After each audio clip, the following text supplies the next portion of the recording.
జగన్ ప్రభుత్వంలో జగను చేసేటటువంటి అకృత్యాలన్నిటికీ కొమ్ము కాసినటువంటి వాళ్ళు ఐఏఎస్ ఆఫీసర్స్, ఐపీఎస్ ఆఫీసర్స్. ఎందుకంటే అతను చెప్పిందే వేదం, నియంత్రిత పరిపాలనే కదా జరిగింది. So IAS officers, IPS officer అతను చెప్పినట్టు చేయాలి, లేకపోతే ట్రాన్స్ఫర్ చేసేస్తాడు, వేరే వాళ్ళని తెచ్చుకుంటాడు.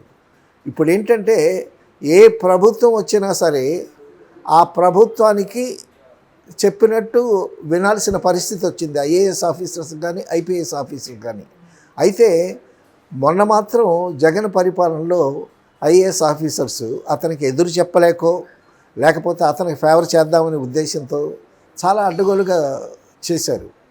సో చేసి ఆఖరికి చంద్రబాబుని అరెస్ట్ చేయించడంలో కూడా వాళ్ళ పాత్ర ఉంది అని. అయితే ఈ ఈ ఐఏఎస్, ఐపీఎస్ ఆఫీసర్స్ ఎవరైతే కొమ్ము కాశారో జగన్కి, ఇప్పుడు వాళ్ళ పని ఉంటుంది. ఇప్పుడు వాళ్ళని ట్రాన్స్ఫర్ చేయటం, తర్వాత వాళ్ళ మీద యాక్షన్స్ తీసుకోవటం అవన్నీ జరుగుతాయి. ఎందుకంటే వీళ్ళని జైల్లో అనవసరంగా చంద్రబాబుని జైల్లోనే పెట్టించారు కదా. అయితే కారణాలు లేవని కోర్టు చెప్పింది, రిలీజ్ చేశారు. సో వాళ్ళు చేసినటువంటి అకృత్యాలకి కొమ్ము కాసినటువంటి ఐఏఎస్ ఆఫీసర్స్, ఐపీఎస్ ఆఫీసర్స్, సలహాదారులు, సజ్జల రామకృష్ణారెడ్డి ఎవరైతే ఉన్నారో వాళ్ళందరికీ ట్రీట్మెంట్ డెఫినెట్గా ఉంటుంది. అధికారుల పేర్లందరూ రాసుకుంటున్నాం, డెఫినెట్గా అయితే వాళ్ళకి రెడ్ కలర్లో ట్రీట్మెంట్ ఉంటుంది. సో ఎందుకంటే వీళ్ళు ఎంతో సఫర్ అయ్యారు కదా. అవును. సో ఆ సఫరింగ్స్ అన్నీ మరి అంటే చట్టపరంగానే ప్రొసీడ్ అవుతారు. చట్టపరంగానే ప్రొసీడ్ అయితే వాళ్ళకి జరగాల్సినటువంటి ట్రీట్మెంటు న్యాయపరంగా కోర్టుల ద్వారానే జరుగుతుంది. మెడ్రాస్లో భారతీయుడు 2 ఆడియో వేడుకలో ఒక గమ్మత్తు జరిగింది. ఏంటంటే శృతి హాసన్, కమల్ హాసన్ కూతురు, ఆవిడ మంచి గాయని కూడా. ఆవిడ చక్కగా పాటలు పాడి ఫాదర్ని అలరించి తన కృతజ్ఞత తెలియజేసింది. తర్వాత కమల్ హాసన్ చాలా సంతోషించాడు ఆ విషయంలో.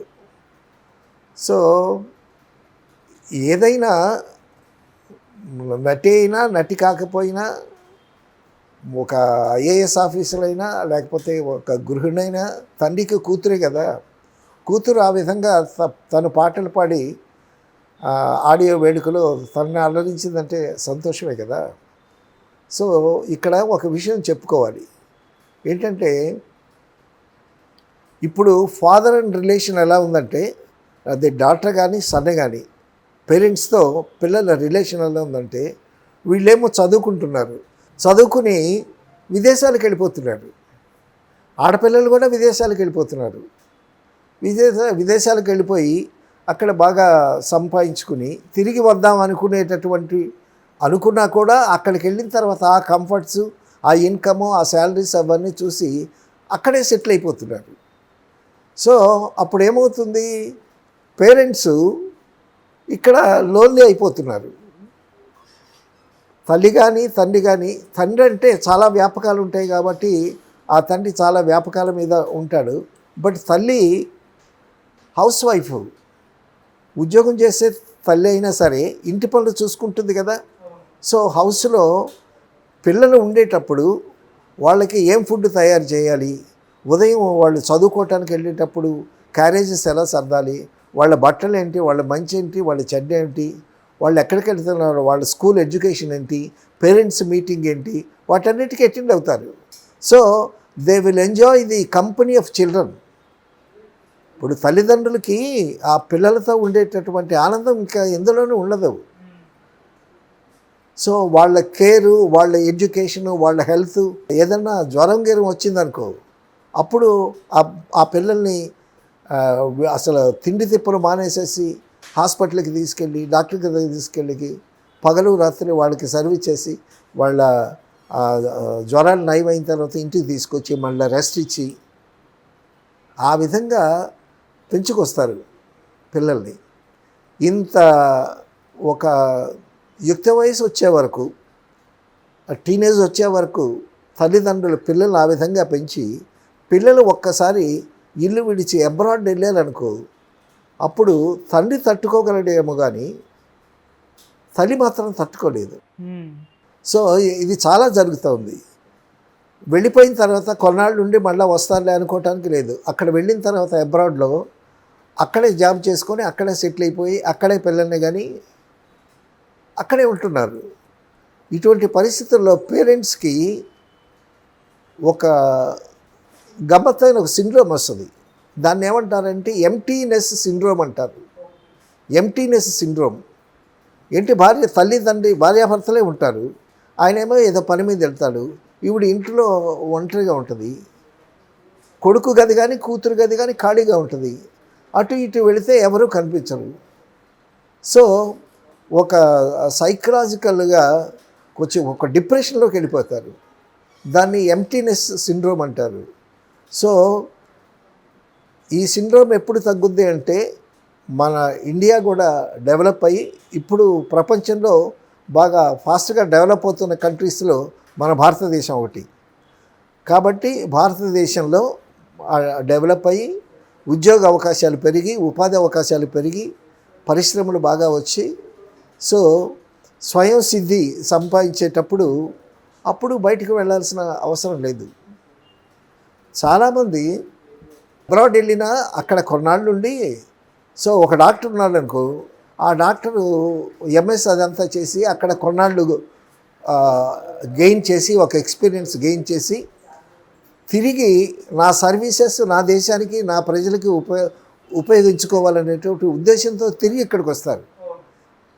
సో ఇక్కడ చదువుకుని ఎక్కడికో వెళ్ళి అక్కడ సెటిల్ అయిపోయేదానికన్నా ఇప్పుడు వీఆర్ ఇండియన్స్. సో మనం కష్టం వచ్చినా సుఖం వచ్చినా మన దేశంలోనే మనం పంచుకోవాలి. తర్వాత మనకి ఒక భవిష్యత్తునిచ్చినటువంటి దేశానికి మనం కూడా సర్వీస్ ఇవ్వాలి కదా. సో మన తెలివితేటలు మన మేధస్సుని ఏదో దేశానికి అప్పచెప్తే అందరూ అలా ఉంటే మన దేశం పరిస్థితి ఏమవుతుంది?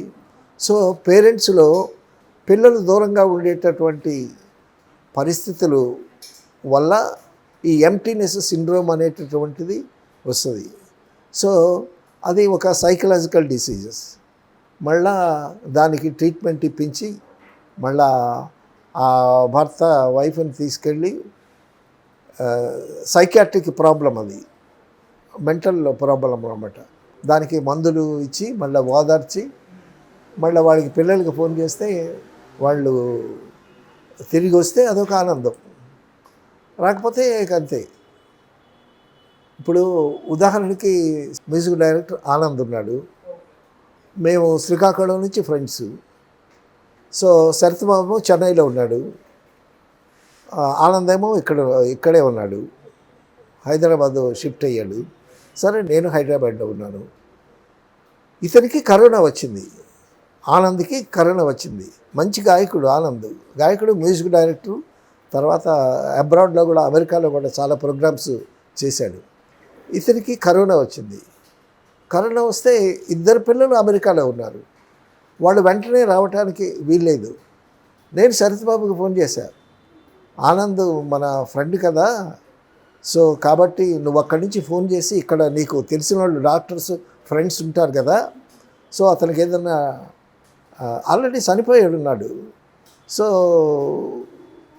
చనిపోవటానికి ముందు కూడా ఏదన్నా ట్రీట్మెంటు, కరోనా వస్తే ట్రీట్మెంట్ ఏముంది, ఏమీ లేదు. కాబట్టి ఎవరికైనా డాక్టర్కి ఫోన్ చేస్తే నీ ఇన్ఫ్లుయెన్స్ ఉపయోగించి యూ డూ సంథింగ్ ఫర్ అని అంటే శరత్ బాబు ఏమన్నాడంటే, ఏమంటే వాళ్ళు డాక్టర్స్ కూడా మనుషులే కదా, కరోనా పేషెంట్స్ దగ్గరికి వాళ్ళు ఎట్టా వస్తారు? ఆనంద్ తరపు రిలేటివ్స్ కానీ లేకపోతే ఆనంద్ వైఫ్ తరపున రిలేటివ్స్ కానీ ఎవరన్నా మిగతా కార్యక్రమాలు చేయాలి, సో నేను ఫోన్ చేస్తాను ఎంతవరకు అవుతుందో అని అన్నాడు. సో ఇద్దరు పిల్లలు ఆఖరి చూపు చూసుకోకుండా ఆ వైఫ్ తరపు వాళ్ళేమో ఏదో కార్యక్రమం జరిపించారనుకో, తర్వాత ఎప్పుడో వాళ్ళిద్దరు పిల్లలు వచ్చారు అమెరికా నుంచి, వచ్చి గోలుమని ఏడుస్తున్నారు. సో అప్పుడు ఏడిస్తే ప్రయోజనం ఏముంది? సో ఈ విధంగా పేరెంట్స్కి దూరం అయినటువంటి పిల్లలు ఎక్కడో విదేశాల్లో ఉండి అక్కడే ఉద్యోగాలు చేస్తూ అక్కడే సెటిల్ అయితే ఈ ఎంప్టీనెస్ సిండ్రోమ్ అనేటటువంటిది ఈ మధ్యన బాగా ఎక్కువైంది. అది ఎంప్టీనెస్ సిండ్రోమ్. సో ఈ విధంగా మన దేశంలో చదువుకుని విదేశాలకు వెళ్ళి స్థిరపడే దానికన్నా మన కంట్రీలో, మన స్టేట్స్లో ఉపాధి అవకాశాలు ఎక్కువై, ఉద్యోగ అవకాశాలు ఎక్కువైతే సో ఆ పరిస్థితి రాకుండా ఉంటుంది. Thank you so much sir. ఇవాళ మంచి మంచి హాట్ టాపిక్స్ మీరు కూడా హాట్గా చెప్పారు sir. Thank you so much. Thank you.